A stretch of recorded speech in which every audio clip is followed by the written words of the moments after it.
There's a couple like sound effects, like we have like a gallop, and this is from the first record where we have like a stampede of horses, and I trigger that from the sample pad. Sometimes missing it, you know, like I gotta hit it at the right time. Like, oh shit, it's probably.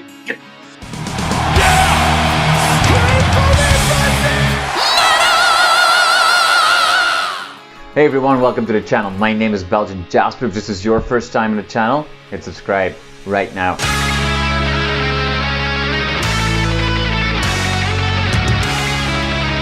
You're from Belgium or wherever. Is that where you're from, Jasper? I am from Belgium, but I'm calling you from Toronto in Canada. I've been living here. Toronto. Home of Rush, one of my favorite bands. There you go. If you see Geddy Lee walking around, tell him I said what's up. I'll keep an eye out just in case he walks by. Awesome. Awesome.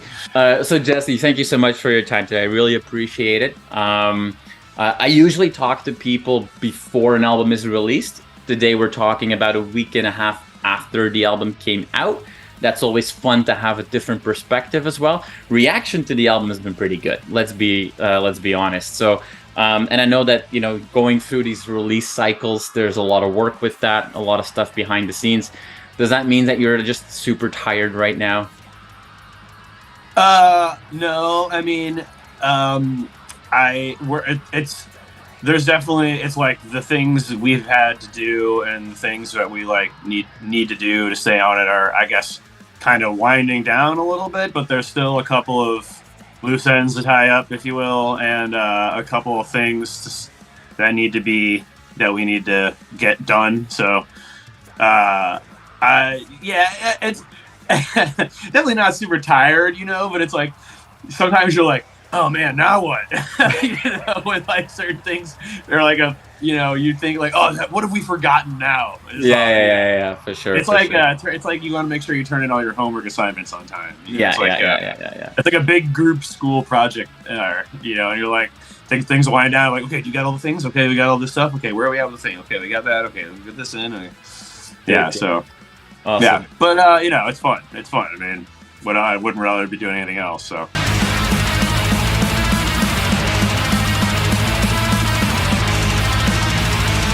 Now, before we go into, you know, all the music and what it all means and so on, you had the official release party as well and show.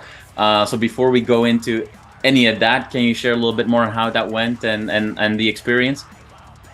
Yeah, we had a show here in town that we had booked a couple months back with some other local bands from around here, Lion's Daughter, The Gorge, and our buddies in this band Fister. And then about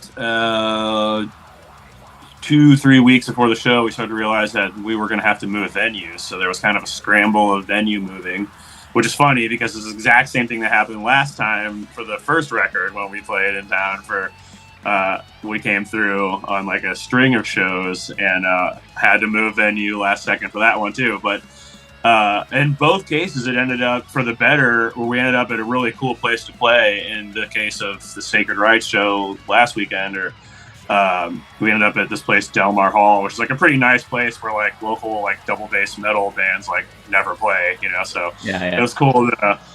It was cool to play there, and you know, where I had seen many shows and always been like, I'd like to play there someday, and it went well. You know, we got a surprising amount of people in there, and despite not having any vinyl yet, like, which, you know, that stuff's been backed up for a while for every band, so we get it. You know, still we're able to pedal some wares, if you will, and yeah, it was a good time all in all. Yeah.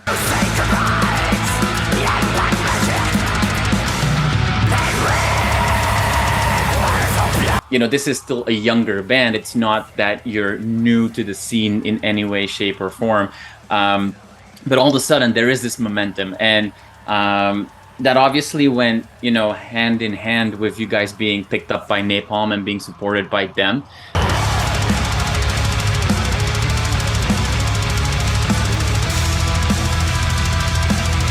I remember Napalm Records being the label that had bands like Summoning and Falkenbach, and like those were bands that like I really love, you know, and like it's just the fact that they had those bands, and like honestly, probably a couple others I'm not thinking of right now. But if I saw it, like, oh yeah, them, you know, I remember them being kind of that label, you know. So I feel like over the time where they kind of picked up a lot of power metal, which I also honestly love. Yeah. It's interesting that they kind of that they kind of morphed in that direction or took it that way. But I still remember them as being that label from the old days. So I'm plenty happy to be, you know, part of that roster now. So yeah. I think it's a good label for us. And their audience is gonna be very open to what you bring to the table.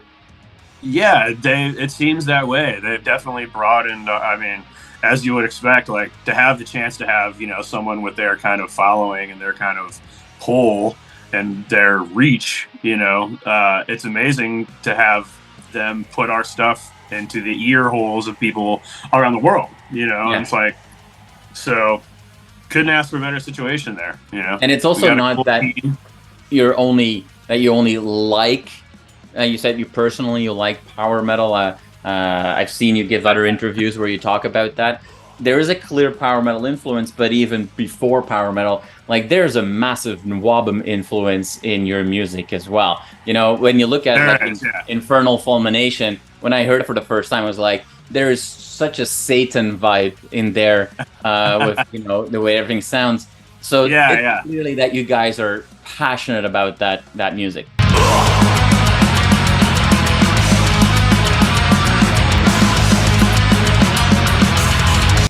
Yeah, I mean, that was kind of like the style we set out to create when we made the first record and we started writing music for the first record. We're like, let's make a black metal album, you know, that has these elements. And, but I mean, you know, I think there's a kind of a fine line between, you know, some like faster power metal bands, you know, like Dragon Force and, you know, Galnerius or whatever. Like from time to time, that stuff is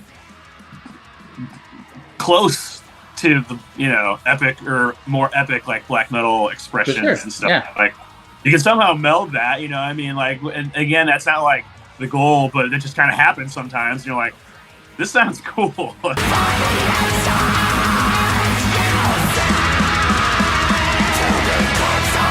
anytime you can deploy the beat, you know, it's like it works really well in black metal as well, you know. Yeah, for sure. I don't know, it's just fun to do. Yeah. And you guys bring some another album that kind of for me came to mind when I was listening to the album was actually, you know, some of Satyricon's work as well. I really like in the in the Now Diabolical album, they started experimenting with a lot of horns. And not that you guys I haven't listened to that one very much. The most recent one that I nerded out on deeply was The Age of Nero. I love that. Yeah, that was the follow-up to that one, if I remember. Pounders for days. And of course, the first four, I like Rebel too. I haven't listened to that one in a minute. I need to put that one back out actually. But Havoc, Vulture, you know, I mean, that's such a banger. I mean, Satyricon rules, you know, like Nemesis Divina is like one of the best black metal albums ever put to print, you know, and there is some, Frost has been known to lay down the power metal-esque kind of steamroller drum beat approach, and you know, when combined with an epic riff, man, it's hard to hate. And not afraid to use some unconventional elements at times, right?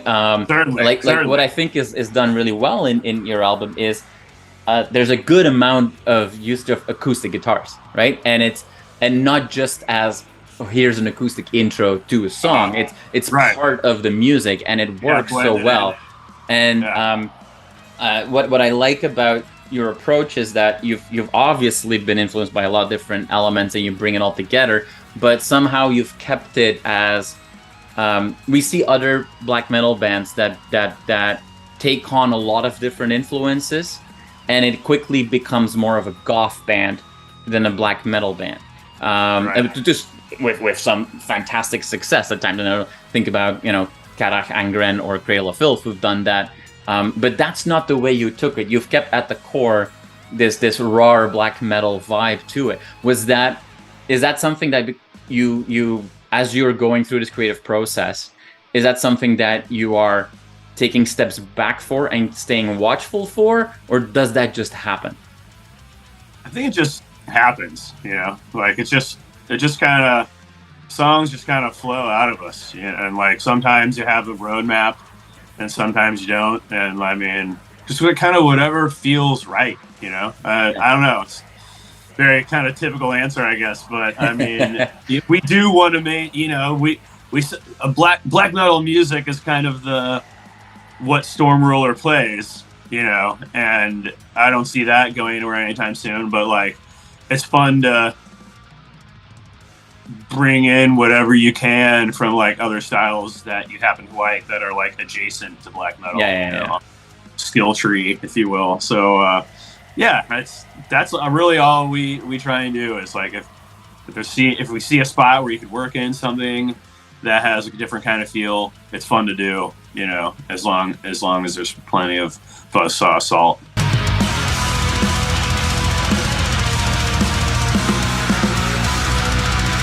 Now you're sitting here with a big smile on your face, and you're fun to talk to, and you're talking about power metal, and this is fun to do, that is fun to do. Did you not get the memo that as a black metal band you have to be dark and serious all the time? But my serious question for you is, I agree with you. This is black metal as it sounds like, well produced in 2022. There's going to be in black metal more than any other subgenre of metal. There's so much gatekeeping where, for a lot of people out there, if a band releases more than 10 prints of an album, they're no longer real black metal. Like, how is that for you guys?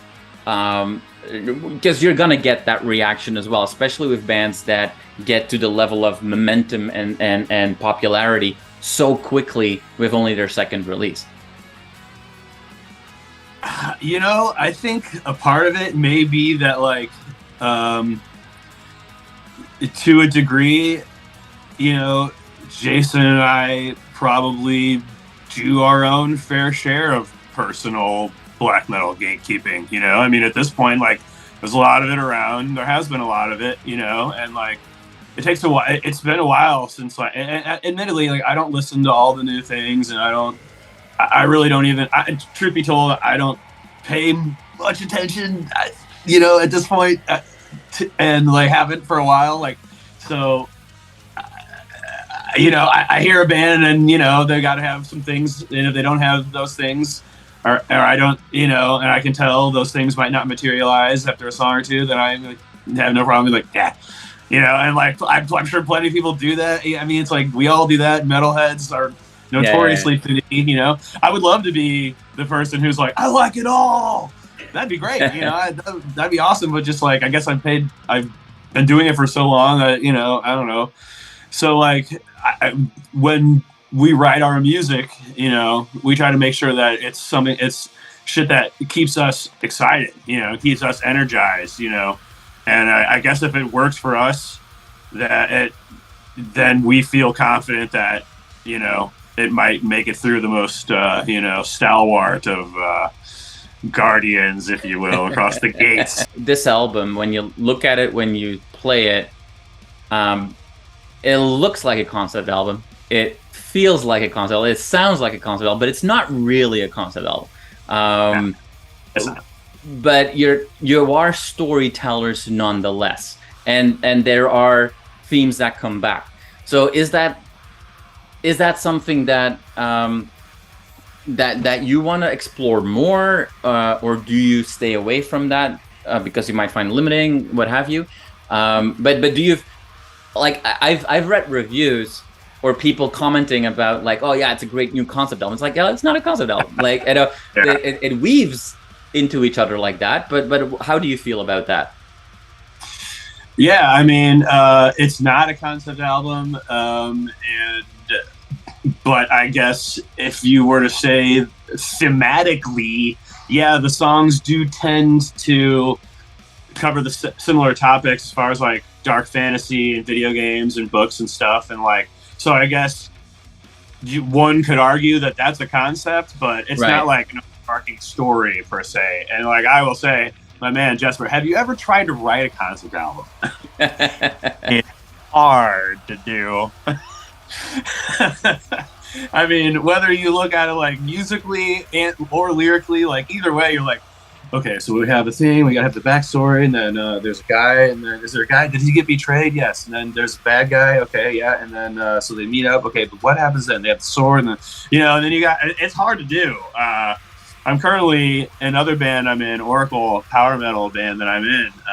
We're working on one right now, and like we're like deep into it, and there's a lot of like discuss, like, I mean, it's not easy. No. So I wouldn't be surprised if it's like something that maybe we like explore later, I mean, and again, and like Jason is kind of like master lyricist, so he like I could totally see something maybe, it's not something that we're afraid to do, right? Like yeah. I mean, other than like I just said, writing concept albums is hard.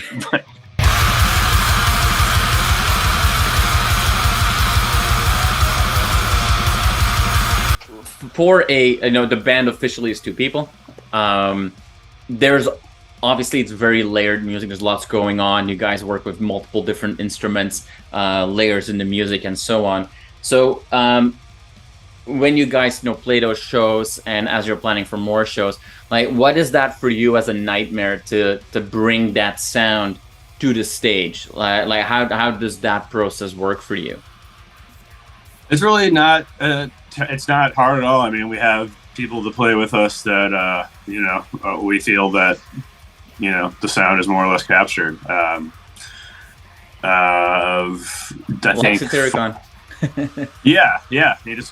You get reliable musicians to play with you, and pretty much cover. Like we try not to write like necessarily stuff that can't be replicated live. Like, oh, this part has 6 harmonies. It's like, well, And then there's been a scenario or two, like for instance, on previous shows where we've played the title track from the first record, Under the Burning Eclipse, and in the middle of that, there's like a classical guitar kind of intro, and like I just fire that off from ye old trusty sample pad because it's much easier to hit the pedals and then get the thing out, and then it sounds different, then blah, and it's like. So, but we haven't, that's like the only time that we've used it, I think. And it's actually, I take that back, there's a couple of like sound effects, like we have like a gallop, and this is from the first record where we have like a stampede of horses, and I trigger that from the sample pad. Sometimes missing it, like I gotta hit it at the right time. Like, oh, shit, it's rolling. But yeah, I mean, so it's not terribly difficult to do, and we're able to pull it off, I think. Yeah, and you'll pull it off on your tour coming up with Cannibal Corpse. So everybody that can go watch you guys, I think it's kicking off in March, if I'm not mistaken. Yep. What can, given that you're, for most of your audience, you're really introducing them or promoting 2 albums at once. What should people expect? Like, are you going to heavily focus on the new album, or should we expect something different? I think we should expect a little bit of both records to be played in the set. So we're probably not going to have a terribly long set, probably like 5 songs or something. So we will divide them up, because we do understand that like a lot of people will be hearing this for the first time, and right. There might be people who have only heard the first record, or didn't know we had a second one, or people who only heard the second record and want to purchase the first one or hear the first. So yeah, we're totally aware of that, and intend to have as many copies of both albums as we can schlep.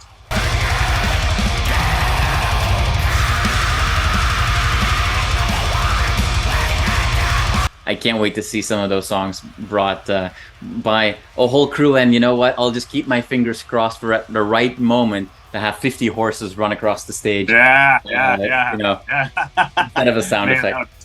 That would be tight. Just imagine the logistics of that, man. It's so much horse shit. Well, that you know what? In a couple of years, when you're headlining those arena tours and you got all that stuff, and like Amon Amarth, if you can bring a whole army of Vikings with you, that can Arena Stampede. Wait, that actually has a bad connotation. It sounds like a GNR show from the 90s or something, but okay. I like the concept. As long as you don't keep people 2 hours waiting, then I'm sure that's fine. Yeah, no way. Awesome. We wouldn't be able to do that. Awesome. Well, Jesse, thank you so much for your time today. I really appreciate it and answering some of my questions. I feel like it would be just fun to talk about the bands we love and the songs that have influenced us for hours and hours. But that would be fun. I will save that for the next time and when we catch up. But congratulations again on really cool release that I'm sure will make a lot of album of the year lists in a few months from now. And can't wait to see you guys play live. Thanks a lot, Jasper. Appreciate it, man.